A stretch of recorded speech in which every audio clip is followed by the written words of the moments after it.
Hey there guys, it's Liz here. I'm gonna do my notorious double hand wave that I know everybody calls me out on every single time. So hello, happy Tuesday, it's Liz here.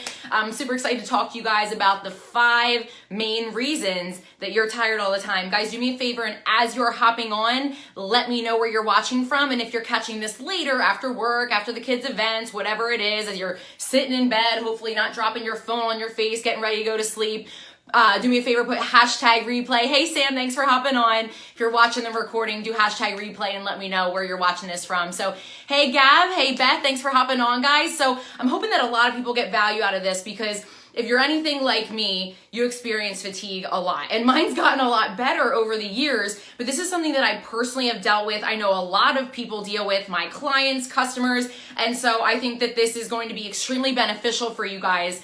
I know that these next 5 are going to be different for everybody. Like some people may prioritize one out of the 5 more than the other. So I'm not going to list them in any particular order of precedence, just so you know, but I'm going to tell you the ones that are probably more commonly known in the beginning, and the last 3 are ones that you may not even think are the reasons that are keeping you from having the most energy and not feeling exhausted all the time. Hey guys, thanks for hopping on. Hey Josette. So guys, drop a 1 below if you ever deal with this. Like drop a 1 below if you feel like you're tired probably more often than you should be. Don't be shy. I know you are. I know your eyes are probably closing as you're watching this. Hopefully I perk you up a little bit. Drop a 1 below if you ever deal with fatigue. So Emily, you say you need to hear this one. I hope that this helps you guys. So the first reason, and this is probably going to be like duh to you guys, is poor quality sleep. Now, this is really important for you to realize that it's not just like poor amount of sleep, right? There's a video that I did, a Facebook Live I did several months back, that was about how much sleep you actually should be getting every single night. If you guys didn't see that, drop a 2 below and I'll be sure to go tag you in it. It was several months back, but surprisingly, it's not 8 hours a night.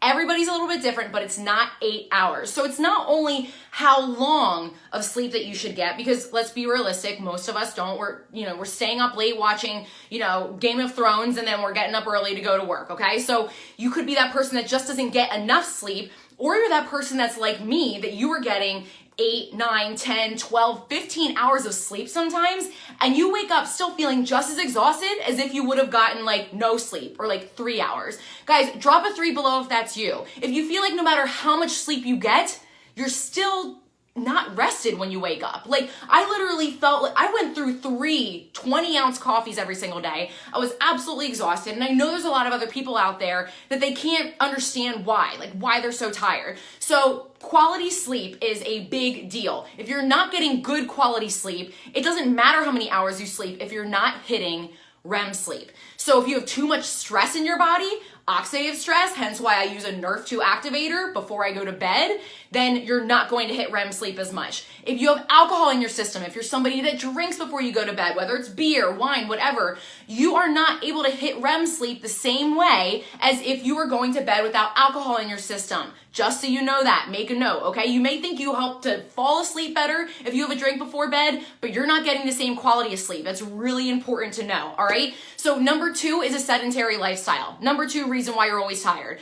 This is probably another like, oh duh, Alyssa, I know if I don't move, I'm not gonna have energy. But it's true, exercise actually helps to regulate your hormones. And I get it, like, do I have an active lifestyle sometimes? Yes, but I'm also at my desk as much as probably a lot of you guys. I'm either answering emails or writing programs, or I'm answering messages or commenting back to people's responses on my Facebook Live. So get up every hour and just stretch or move and get your blood flowing. Now I'm gonna get to the exciting ones. Number 3. Hey Tony, hey Jordan, thanks for hopping on, guys.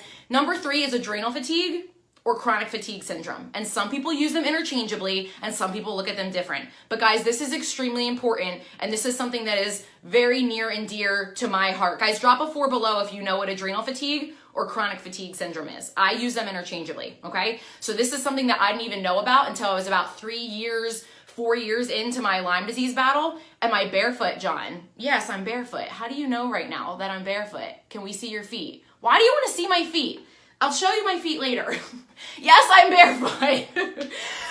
Adrenal fatigue affects, they believe, up to 80% of people worldwide. Adrenal fatigue is literally when your body is under so much stress, whether it's physical stress, working out, laborious job, whatever it is, financial stress, emotional stress, you go through a divorce, you have a chronic disease, you got arthritis, you got Lyme disease, you don't get enough sleep, your kids are literally like driving you crazy, so you're just drained all the time.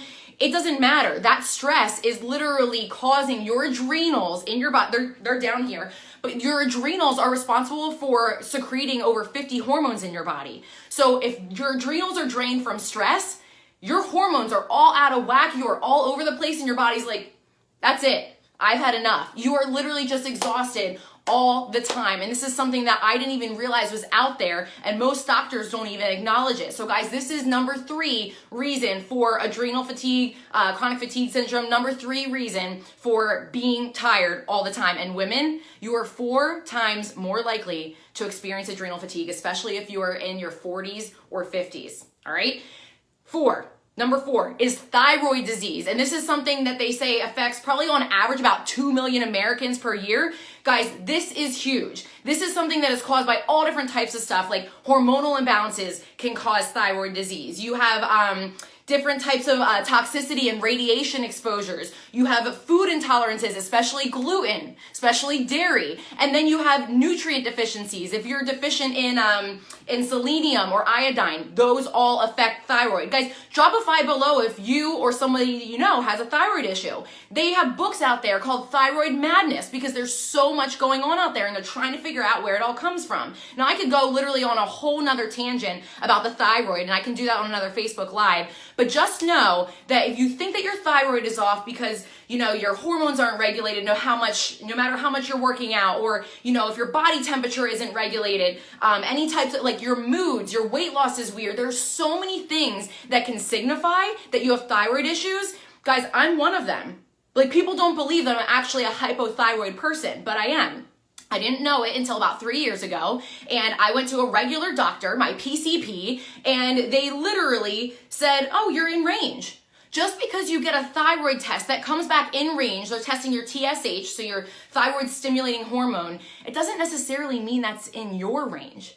So I encourage you to ask for a copy to patient whenever you get test results done, whenever you get any type of blood work done. And my Nana taught me this from the time I was little. Always ask for a copy to patient and they will send it to you. And that way, you know, you can always ask for your records, but it just makes it easier to be sent to your house and you can look at your range. You can see, you know what, yeah, I'm falling into the thyroid stimulating hormone normal range, but that's a big ass range. So are you on the lower end or are you on the higher end? And you can start to see this, and you can go to certain practitioners that will actually help you to diagnose you as someone that's maybe an underactive thyroid and get you taken care of. So please be an advocate.